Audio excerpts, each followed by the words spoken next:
Perhaps you've seen the viral videos, which many people claim are glitches in our reality. Inexplainable events that prove we're living in a simulated world. The idea might sound like a casual conversation you'd hear after watching The Matrix, but actually, as of late, it's become the subject of serious academic debate, particularly since 2016, when before a large audience of people, famous technology entrepreneur Elon Musk confidently suggested that the odds are that reality is actually a computer simulation run by a more advanced intelligence. He gave this perfectly sensible explanation why. That 40 years ago, we had Pong, 2 rectangles and a dot. Now, 40 years later, we have photorealistic 3D with millions playing simultaneously.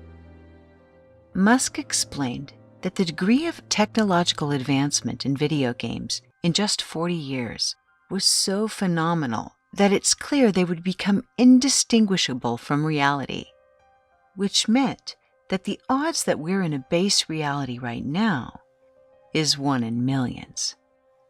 Could it be true that life is just a cruel joke and that everything we see, hear, say, touch, smell, and think is little more than an ultra-sophisticated video game in which we believe we have free will?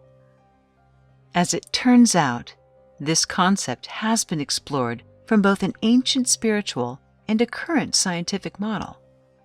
The different angles merge in Thomas W. Campbell's book, The Big Theory of Everything, or The Big Toe, where the simulation theory becomes the most compelling and logical answer to long-withstanding questions regarding the nature of reality. Join the universe inside you, create a new reality, and explore the idea that your life is a simulation serving a higher intelligence, and a school for your consciousness, where you graduate when you discover that everything you are experiencing gets projected from inside of you.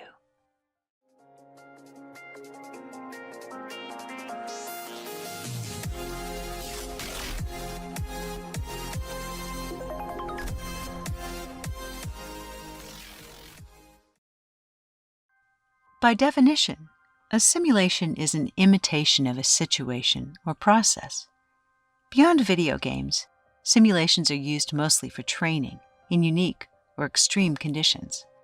So, advanced simulations might bring to mind goofy-looking goggles.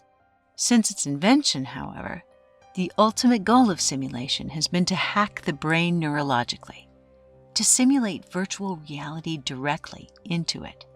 This means that the characters would believe they are independent and alive, but in fact are mere virtual creations. Could this have already been accomplished?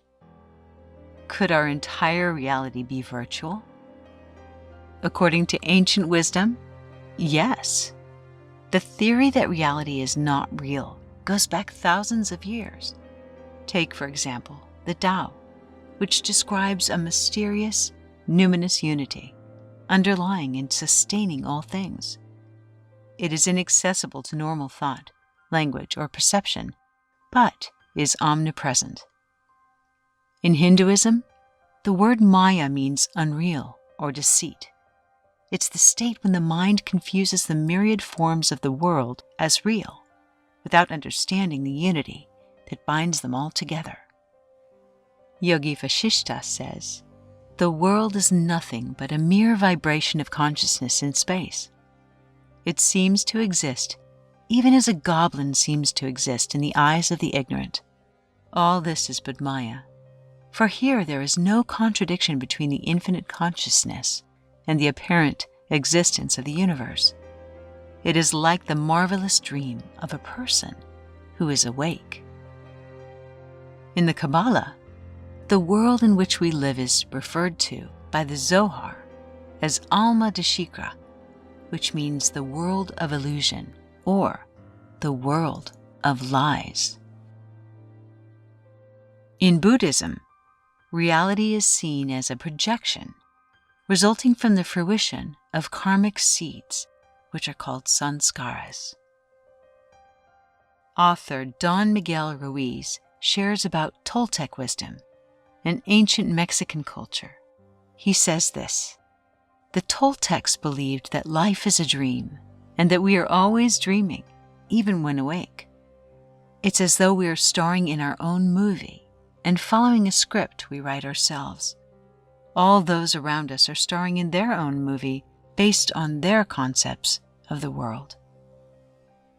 The Toltecs actually said, "Every human is an artist. The dream of your life is to make beautiful art." So evidently, illusion and the dream are consistent themes in our ancient spiritual texts. As we entered the technical age, however, the dream transformed into the word simulation, and the concept of the higher intelligence, or button pushers, took on new life too. Some calling the creator future humans, extraterrestrials, or even artificial intelligence. Of course, the question remains, which is it? And if it's true, can we know? One brilliant writer, Philip K. Dick, believed he might have discovered the answer.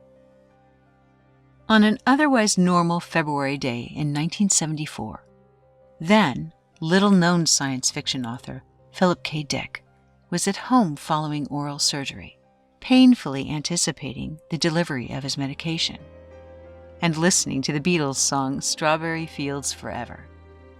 The doorbell finally rang, and when he opened it, he experienced a momentary epiphany unlike anything he'd ever experienced before, as he stared at a fish necklace on the woman standing at the door.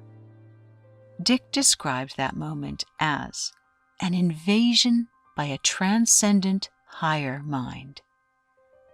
He said there was timelessness and that he was without thought, without a sense of self, but entirely consumed by information. It was a moment of pure consciousness when he said he saw the universe as it is. Dick said, "A bioplasmic, orgone-like energy entered me, or rose up in me, and caused changes. One enormous miracle. And heightened awareness caused me to see a different universe. I experienced an invasion of my mind by a transcendently rational mind, as if I'd been insane all my life, and suddenly I'd become sane." In this euphoric state, Dick described multiple parallel realities, timelines coexisting with our present one. The hallucinations increased in length and frequency over the following month, and he began to experience what he identified as a parallel life, as the man Thomas, a Christian in the 1st century AD. He described being persecuted by the Romans, and he had memories of Jesus. During one such episode, though he had never studied Latin, Dick spoke it perfectly, as witnessed by his close friend who had learned the language. Another result of this epiphany was that Philip K. Dick began experiencing clairvoyance to such degree he was able to intuit a life-threatening condition that was plaguing his infant son, which was confirmed after the child was rushed to the hospital. The insight saved the baby's life. During the month of these heightened moments of awareness, Dick tried to convey the wisdom he was receiving through writing, and he stopped at no less than 9,000 pages, what is now known as the Exegesis of Philip K. Dick. Perhaps the most intriguing part of this story is the conclusion that he drew as a result. He said, "We are living in a computer-programmed reality, and the only clue we have to it is when some variable is changed and some alteration in our reality occurs, creating a déjà vu. These impressions are valuable and significant, when some variable is changed, an alternative world branches off. While many critics have assumed that Dick was experiencing the result of a drug-induced hallucination, his content has been deeply studied, and he's been the subject of TED Talks. And he's not alone. Other authors and spiritual leaders share similar epiphanies. For example, Byron Katie, whose book Loving What Is was written after a similar epiphany involving hitting bottom and observing a cockroach crawl across the floor. Eckhart Tolle, whose book The Power of Now was written after an epiphany that left him to sit in the park for 2 years to marvel at his new perception of reality. Anita Moorjani, who experienced an out-of-body state as she lay dying and described seeing the alternative timelines not taken in her life and those yet to come. She described it as though floodlights turned on in a massive warehouse where she had been living life under the perspective of a mere flashlight. Since these life-changing moments, all these authors have experienced a heightened sense of peace, wisdom, and understanding. A contemporary version of the life simulation theory was introduced in 2003 by a British philosopher at the University of Oxford, whose name was Nicholas Bostrom. Simply put, he argues that given where we are in the creation of computer simulations, one of the following results with respect to them must be true. 1. Humans will go extinct before they're able to make simulations. 2. Future humans will choose, for whatever reason, not to continue developing simulation. Or 3. You are living in a computer simulation. Seeing the first two are unlikely, Bostrom believes that advanced future civilizations would run equally advanced computer simulations of past civilizations, what he calls ancestor simulations, to study ourselves. He crunched the numbers to prove that a computer system the size of a large planet could, in fact, simulate all human consciousness for all beings since time began on Earth. Astrophysicist Neil deGrasse Tyson also believes we're living in a simulation for the same reasons.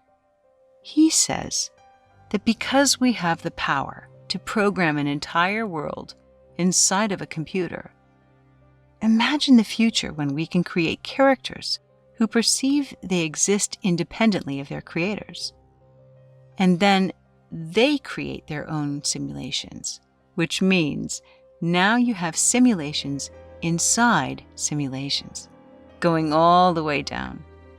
So, says Tyson, what is the likelihood that you're in the top one, the ultimate reality?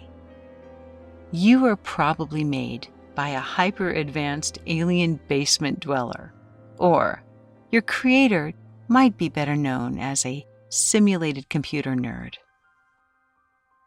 What may be the best explanation of this theory is made by a scientist and physicist named Thomas W. Campbell.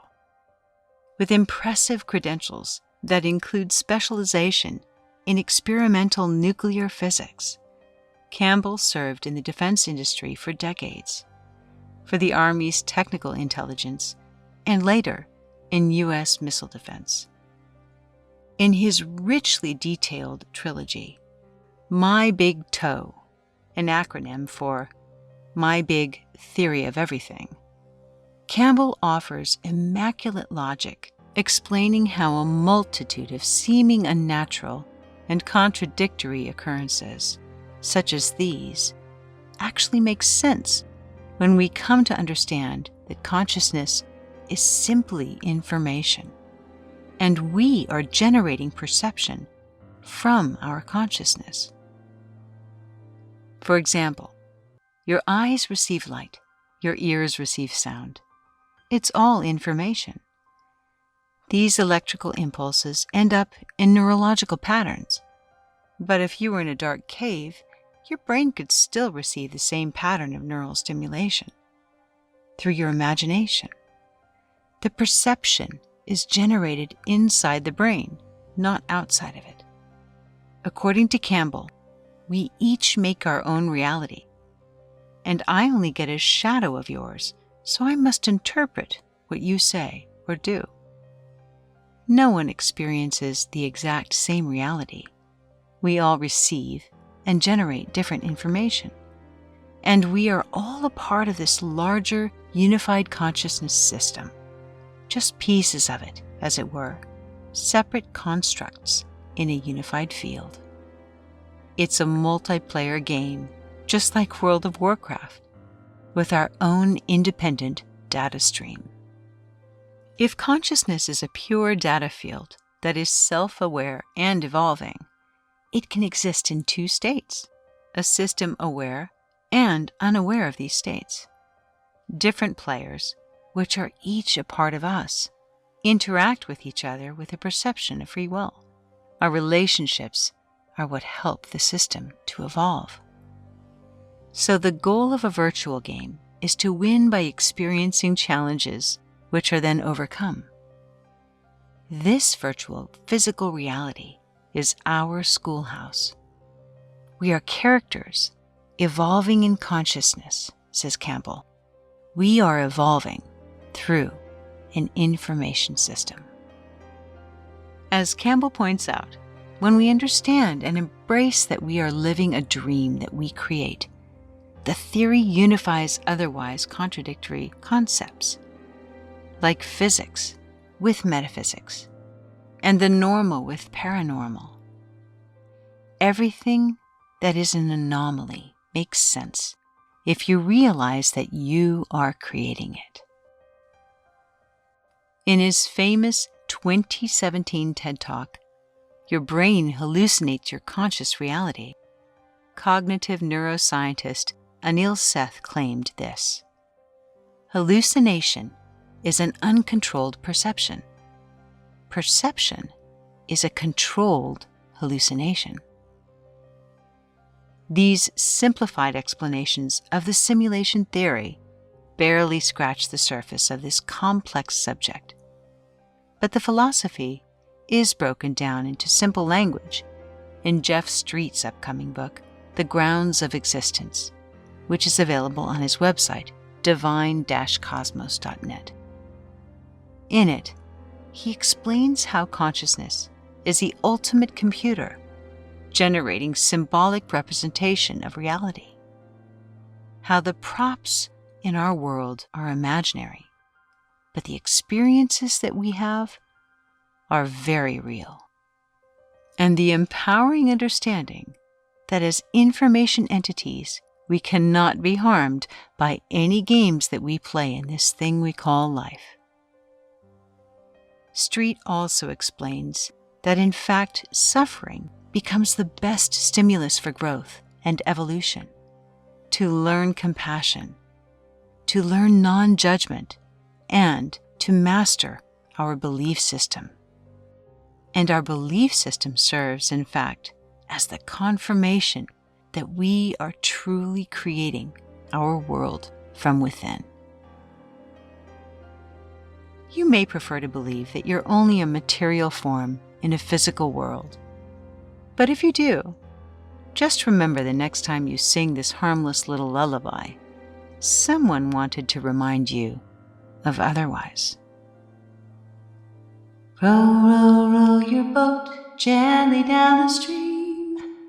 Merrily, merrily, merrily, merrily, life is but a dream, dream, dream, dream.